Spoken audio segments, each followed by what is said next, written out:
Hey guys, Chris here, and I'm a Ukrainian Canadian. Today is September 26th, 2024, and let's get to the map updates happening in Ukraine and Russia, shall we? So I want to talk about a critical situation which is unfortunately developing for the Ukrainian armed forces in the area of Vuhledar. As you guys can see in the last few days, the Russians have really managed to push and have breakthroughs in this area. Since last week, September 21st, you can see the changes around the city of Vuhledar. And unfortunately, what I'm anticipating to happen is the Ukrainian forces present in Vuhledar, mostly the 72nd Brigade, will likely have to pull out in the next few weeks at the latest, because it seems like the situation is critical. We're not anticipating the Ukrainian forces here being able to counterattack, push back the Russians. You can see that they made some gains on the western flank of Vuhledar and also on the western flank, pushing through Vodane.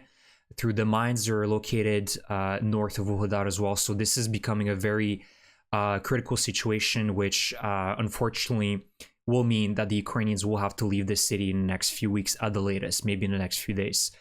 Vuhledar, unfortunately, was a fortress city, but you can see that the Russians had a breakthrough here. But that doesn't mean that this is the end, right? There's many other cities after that where I'm certain the Ukrainians were prepared for this eventuality. And one of the reasons why the Russians were successful here is just the sheer amount of AFB bombs and missiles that they were dropping on the city. And of course, the fatigue within the Ukraine armed forces, as you know, Ukraine is trying to prioritize other front lines, and it's never an easy way to try to patch up the holes within your defense. So that's the reality of things, but that doesn't mean that it's game over. As we've seen many times in the past, Ukraine has lost cities and they've continued on holding. But it's unfortunate indeed to see such an important city for the Ukrainians to be lost to the Russian armed forces. I'm not anticipating a counteroffensive here by the Ukrainian forces, unfortunately. So it will be retreat, certainly, unless I'm deeply wrong here. Additionally, we know that the other kind of big punch that the Russians are throwing right now is around Pokrovsk. Between Kurakhove and Pokrovsk, the Russians continue on slowly advancing. The good news is that we're not seeing the huge progress from the Russian armed forces like the one we've seen in August, where, you know, pretty much from the era of Progress, the Russians kind of gained this territory in a matter of 30 days. Right now, their progress is rather slow in this area. And they're still pushing, they're still gaining ground, but it's very much slower compared to August and July. So more or less the situation, I wouldn't say stable here, but it has slowed down to Ukraine's advantage. And I think part of it is that the Russians are just trying to kind of consolidate these pockets and kind of straighten up the line before they start doing a new assault. And we also know, I've mentioned that obviously we know that winter is coming. And some experts are anticipating that the Russian assaults will definitely decrease by 15 to 20% due to bad weather, lack of foliage. Obviously, the weather is a huge component, right? Russians need to be supplied with more food, more ammunition to be able to hold out longer once they enter small settlements. So it'll be far more difficult for the Russians to advance in the winter. So I think the Ukraine forces are really betting on the next few weeks on just holding it out as long as possible, because Pokrovsk will not be a walk in the park for the Russians. You guys know I've said that many times in the past, but it will be very difficult for the Russians to get through Pokrovsk, like it was difficult for them to get through Bakhmut, through Severodonetsk, through many other cities, which took the Russians months and many resources and thousands of dead soldiers. So Pokrovsk will be the same situation. But you can see that really Putin is focusing really in this area. Between Vuhledar and Pokrovsk, he's seeing this window of opportunity, and he's trying to utilize it to the maximum right now. Otherwise, the other, I would say, problematic front line for the Ukrainians is in Luhansk and Kharkiv. So this is the Kupiansk axis, and I've talked about in the past, the Russians here have been pushing heavily towards the area of Sankove, which is divided by the Oskil River from the east and the west. So you can see the Russians here from the village of Pishane have had a partial success, and they've started really trying to push as hard as possible towards Sankove to reach this bridge, and then it would cut off kind of the Ukrainian forces located in this area in northern Pishane.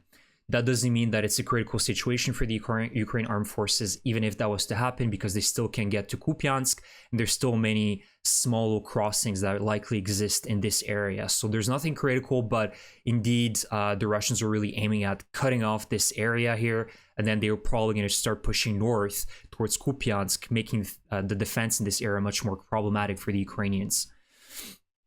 However, at the same time, there's still some positive news for the Ukrainians. I've mentioned briefly last video of a Ukrainian success in the area of Vovchansk. You can see that this area now is in blue. The Ukrainians officially recaptured the aggregate plant, which is kind of located on the northern side of the city. You can see that Vovchansk is divided by a small river that passes, which is called the Vovcha River. And so the Ukrainian forces kept on fighting in this area because the Russians controlled this massive plant for several months since their incursion started in May. And so in the last few days, it was confirmed that the Ukrainians fully cleared out this area, pushed out the Russian forces. You can see that they have some bridgehead, if we may call it, on the northern sector past the river, where they could launch a much larger operation, perhaps in the future weeks, to drive out the Russians completely out of Vovchansk. And afterwards, it's pretty much an open field until there is the border with Russia. So the Russians are in trouble if the Ukrainians successfully continue pushing the Russians out of Vovchansk, because after that, well, I'm kind of lying, because there is a large forest here, and likely that the Russians really dug in very well here. So there is still a possibility for the Russians to hold out after Vovchansk, but the Ukrainians could technically start flanking the Russians on both sides, like the eastern side of this forest and on the western side as well. But this would be a huge loss for the Russians if they were to be driven out of Vovchansk. So this is very good news, perhaps the beginning of something very good for the Ukrainians in this area. It is absolutely imperative that the Russians are driven out of this area, because we know how on a daily basis on this front line, the Russians are shelling the second largest Ukrainian city of Kharkiv. Every single day, there's a few FAB bombs being dropped, artillery working on the city, and unfortunately that brings casualties, civilian casualties, because the Russians never shy away from terrorist attacks on Ukrainian cities. And of course, the Kursk operation continues. Right now, we don't have many updates, but the Russians, as you can see here in the area of Kursk, have not really been successful at driving out the Ukrainians. This entire area is in gray. Yes, indeed, the Russians have taken back the village of Snagost, but afterwards, it's been pretty much a disaster for the Russians. As a matter of fact, the Ukrainians, as we talked about in the past, have answered back with another small offensive more west of the area of Snagost and Lyubimovka, aiming to perhaps try to cut off the Russians in this area. So we'll keep an eye as to what develops. But right now, there's a lot of secrecy, which is good. But overall, you can see that it's kind of, again, counterbalancing itself out. The Russians are gaining ground in Donbas. They're seeing this momentum. And the Ukrainians as well are getting some ground, whether it be in the Vovchansk area or in the Kursk area. There's definitely some positive stuff going on. So right now, as we know, guys, if we're looking at the grand scheme of things, is that I've talked about it, but it's a war of attrition. We shouldn't be just measuring the success of this war based on how much territory Ukraine gains and how much territory Russia gains, right? It's no longer about that. It's about who will reach the catastrophic point first. And in my opinion, I believe that Russia is heading towards that point first. Its partners are not legitimate, whether it be China or Iran. It's just a partnership of convenience, whereas Ukraine has strong partners like the United States, and we'll talk about it in my slides, because there's some great announcements from the United States today, from Britain, from Germany, France. The whole West is really collectively, strong together in helping Ukraine. Of course, there's a lot of things that frustrates us. Of course, the lack of decisiveness to provide the weapons necessary for Ukraine to really beat Russia on their own soil, right? With long-range weapons and all that. But if we're looking at just all the help that Ukraine has received, it's been absolutely crucial for Ukraine to be able to continue fighting this war. And we are seeing the signs that the West is continuing and planning to continue this support. Whereas Russia, really, we're not getting those guarantees from China or Iran or North Korea, right? It's all just a relationship of convenience, right? For China, it is interesting to destabilize and have a more chaotic situation in NATO and Europe and have the United States being dragged into it. It is interesting for Iran to do the same, right? And who was to say that tomorrow they're going to continue doing that? Because they have their own problems, whether it be Iran or China, they have their own geopolitical realities. So I believe that Russia has far weaker partnerships compared to Ukraine. And I'll speak about the great announcement by the United States today in my slides. So that's kind of the overview. Of course, there's some critical situations happening in Donbas as always. And as I've said, we should be anticipating Vuhledar, unfortunately, and likely being taken by the Russians in the next few weeks unless something changes. But that's the reality of the war. The Russians are resilient and they have a lot of meat that they can spend on these suicidal assaults, which they deem to be worthy. Because at the end of the day, they've taken Vuhledar or they've taken another small settlement. For them, expanding thousands, tens of thousands of soldiers in that for that goal, for them, it's worth it. So unfortunately, that's the reality. Now, let's go back to the slides because I want to talk about the good news as well. And speaking of strong allies of Ukraine, I know there's a lot of frustration at the Biden administration not providing the weapons for Ukraine to be able to strike Russia on their own soil, right? On Russian soil with the ATACMS, or even giving permission to Britain to, so Britain can allow Ukraine to use their Storm Shadows and the Scalps. So anyways, I know there's a lot of frustration. However, there's a great announcement today that the Biden administration, following Zelensky's visit to Washington, now he's meeting with Biden right now as we're speaking. So we'll see what other announcements might happen after that. But he announced that Ukraine will be receiving $8 billion in aid in weapons, including some very interesting weapons like the JSOW, the Joint Standoff Weapon, long-range munition. So this is kind of the American equivalent of the Russian FAB glide bomb that they've been producing. So this is an excellent weapon that will be very useful for the Ukrainian F-16 that they're currently flying. And they have an operational range of about 130 kilometers, so pretty twice, I think, the range of what the Russians have with their glide bombs, which is about 70 to 80 kilometers. So this is going to be a very great weapon to strike deep Russian command centers, perhaps armored convoys within Donbas. I don't know if they're given the permission to Ukraine to utilize them on Russian soil. Remains to be seen, but knowing the Biden administration, likely they will not give that permission right now. So you can see that part of that is $5.5 billion is in presidential drawdown authority to just give as many weapons as quickly as possible to Ukraine, including Patriot defense battery, a Patriot defense battery with all the systems that come with it, and other missiles for Patriots. So this is great news. And of course, we know the typical Ukraine will always receive is the javelins, small arms munition, 155 millimeter shells, Bradleys, etc. So this is a huge package that Ukraine will receive over the next couple months. Again, ensuring that Ukraine has enough weaponry to defend itself and operate and plan for offensive operations in the future. And again, I know I'm repeating myself here with the frustration over the Biden administration with the other decision of permitting Ukraine to finally use long-range weapons, but I really believe that the Biden administration will not do anything and is really waiting until the US elections pass until they make that decision.